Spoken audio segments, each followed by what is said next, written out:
Bonjour les amis, bienvenue sur la chaîne, j'espère que vous allez bien. Aujourd'hui, petite vidéo trucs et astuces autour de Black Myth Wukong. Parce que si vous suivez la chaîne, vous le savez, j'ai terminé le jeu. Je vous ai fait une vidéo sur la fin qui est complètement épique. Et vous avez deux boss à battre, hein. L'incarnation de Wukong, ça c'est le boss que vous trouvez directement dans l'histoire principale, vous pouvez pas le manquer. Et puis ensuite, le boss Erlang, hein, qui est un boss optionnel, mais qui donne la vraie fin du jeu, avec un combat complètement dantesque à la fin. Je vous invite à aller voir cette vidéo. Et il y aura une vidéo trucs et astuces également sur Erlang, hein, qui fera l'objet d'une seconde vidéo. Donc n'hésitez pas à vous abonner et le petit pouce pour pas la manquer.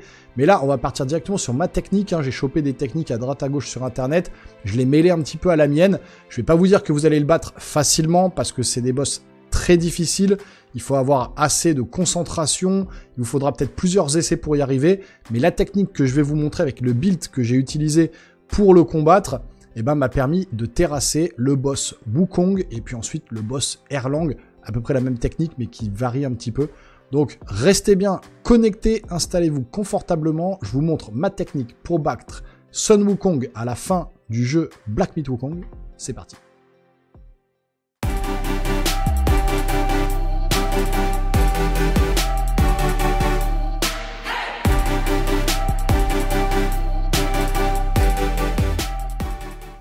Alors on commence avec le build avec le bâton mythique Jingu Beng que vous obtenez forcément dans la dernière zone du jeu avant le boss. Ensuite l'éventail plantain dans les équipements.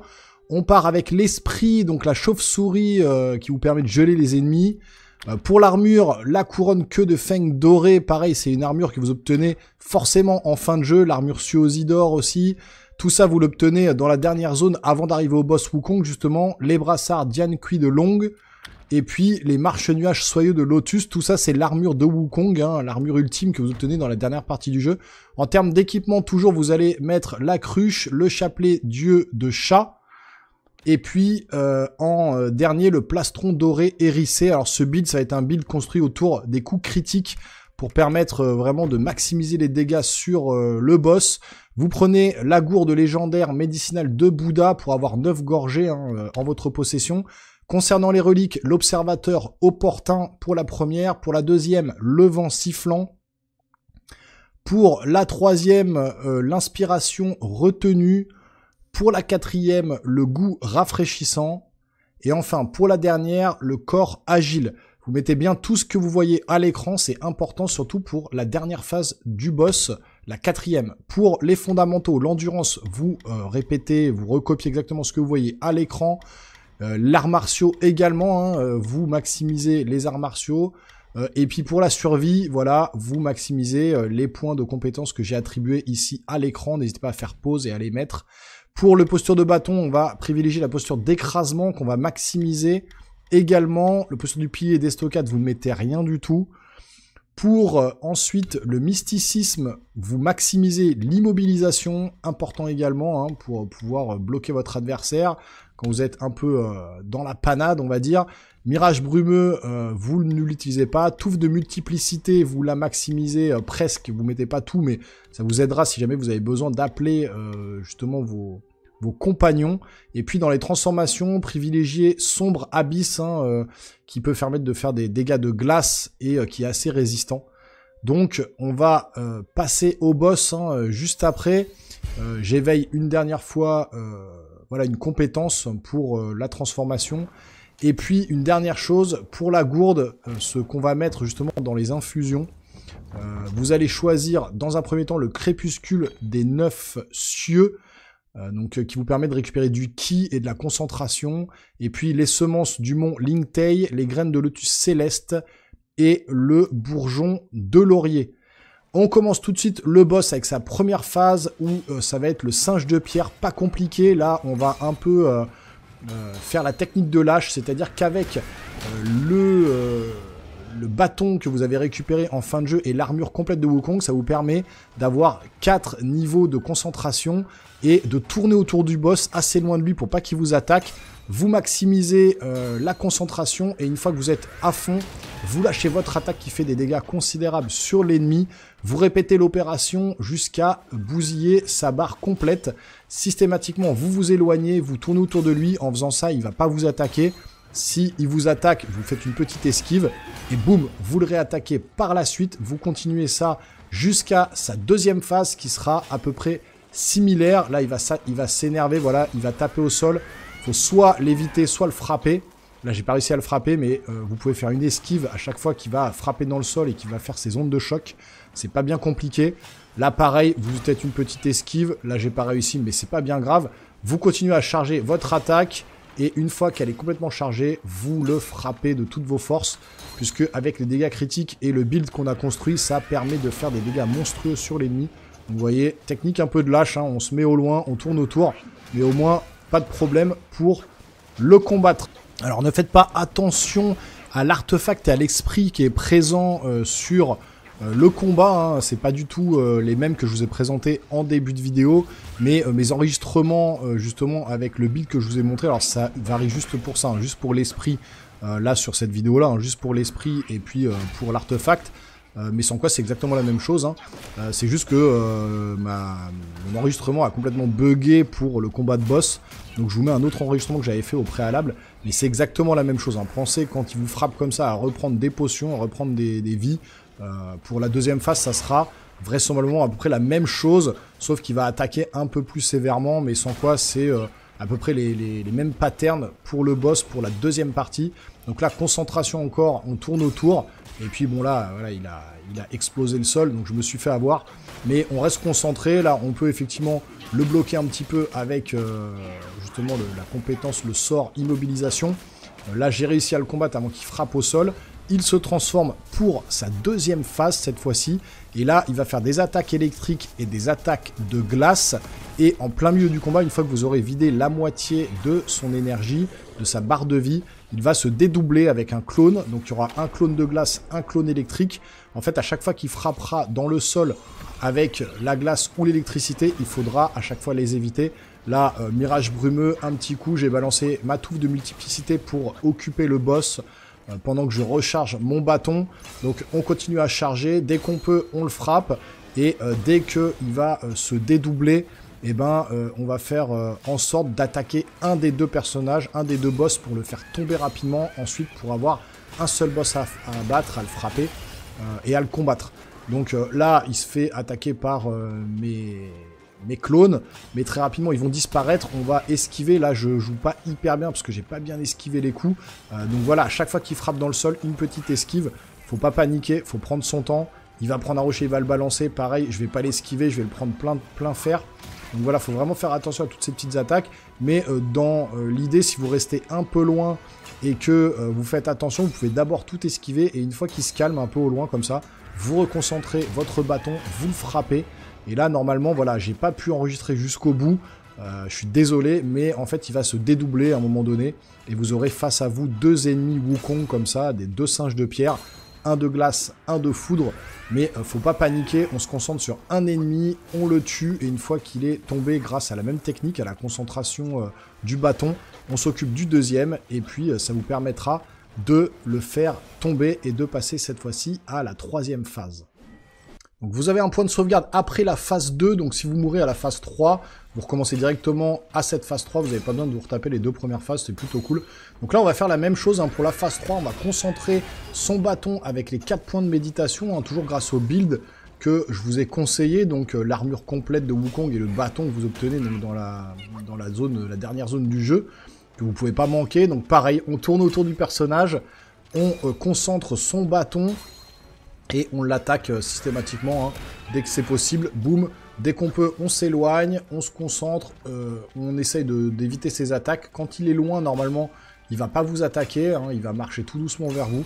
Donc ça vous permet de concentrer vraiment jusqu'aux 4 points et puis de balancer votre attaque. Parfois ça touche, parfois il esquive, donc c'est pas grave, hein, on se concentre, on reste voilà, attentif à ses mouvements, hein, pour éviter chaque coup qui pourrait nous porter.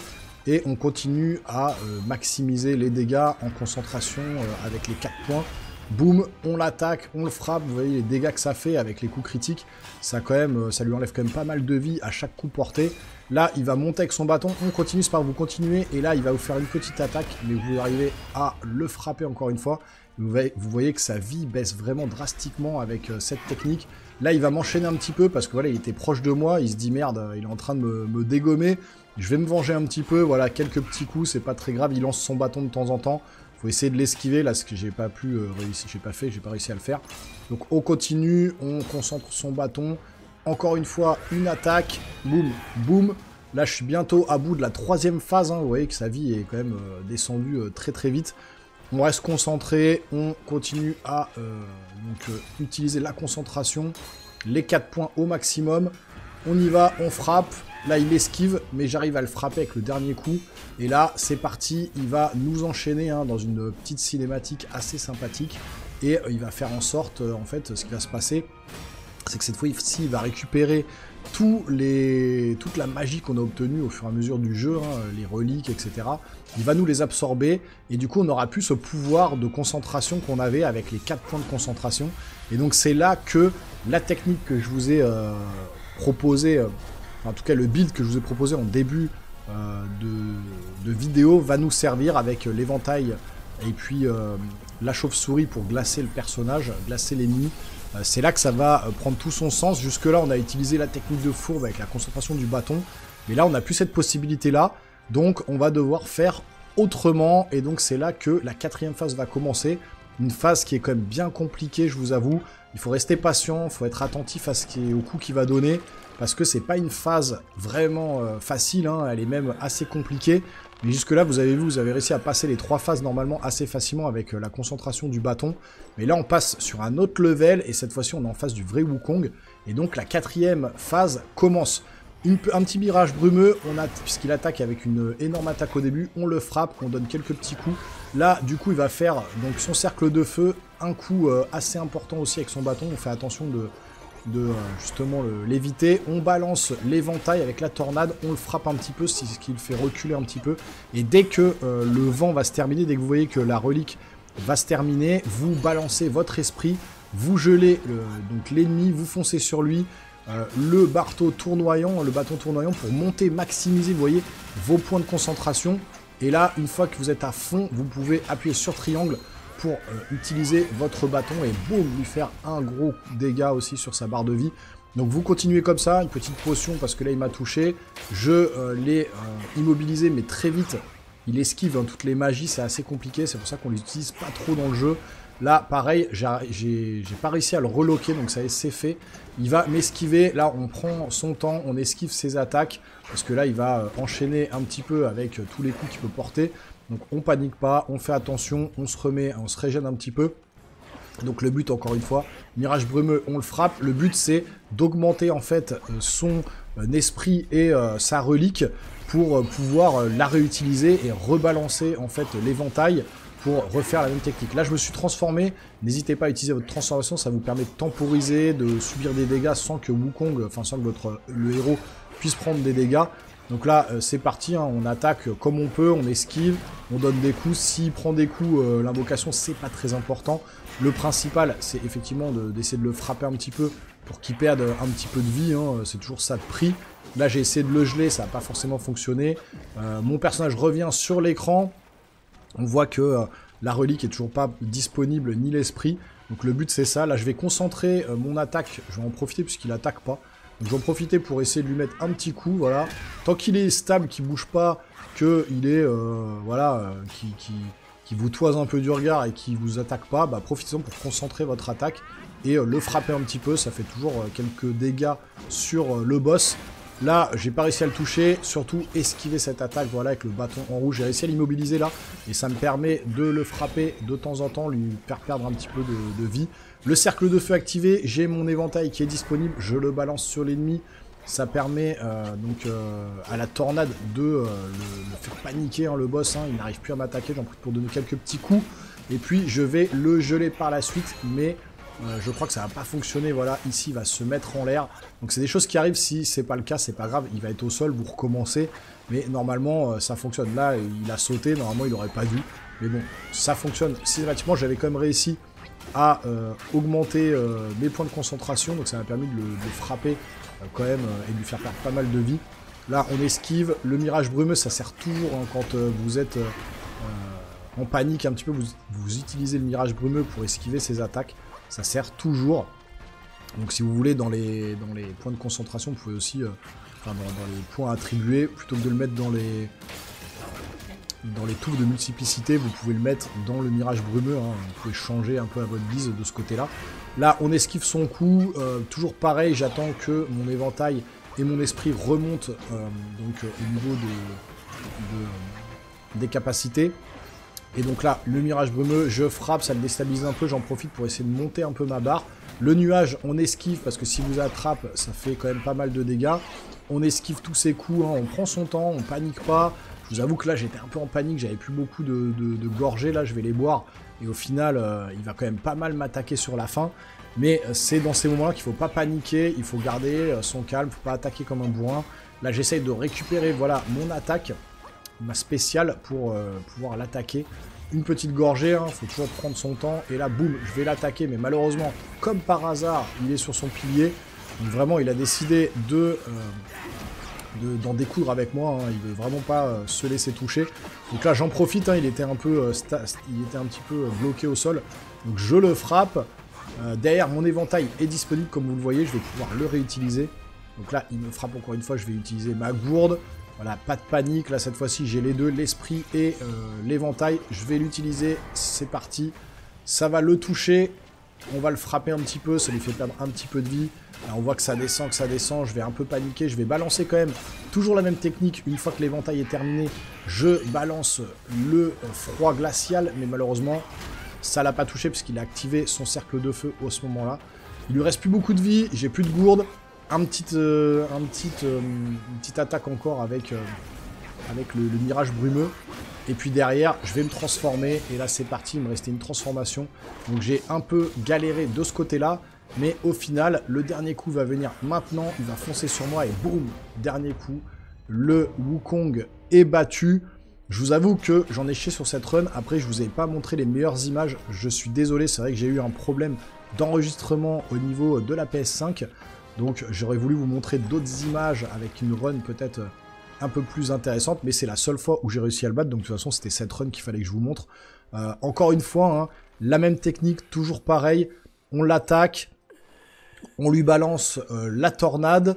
Une fois que la tornade est terminée, on le gèle avec l'esprit. On fonce sur lui avec le bâton tournoyant pour faire maximiser, pour monter les points de concentration. On utilise triangle avec le point de concentration pour le frapper au maximum. On esquive, on recule.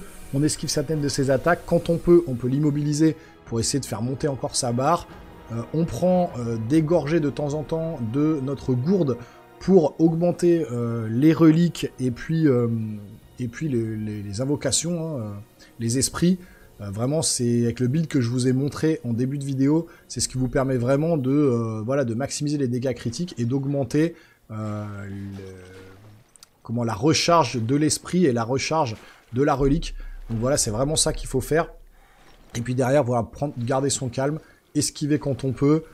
On a quand même 8 ou 9 gorgées, hein. Vous voyez que les 3 premières phases se passent assez facilement avec la concentration à 4 points là, avec le bâton. Si vous faites attention, vous pouvez utiliser ne serait-ce qu'une seule gorgée sur les 3 phases. Donc il vous reste 7 ou 8 gorgées de votre gourde pour la dernière phase, qui est largement suffisant pour essayer de le battre. Et puis voilà, toujours utiliser cette même technique. Quand vous pouvez, vous transformez pour temporiser un petit peu et le frapper, lui faire perdre un peu de vie, continuer à lui faire perdre un peu de vie.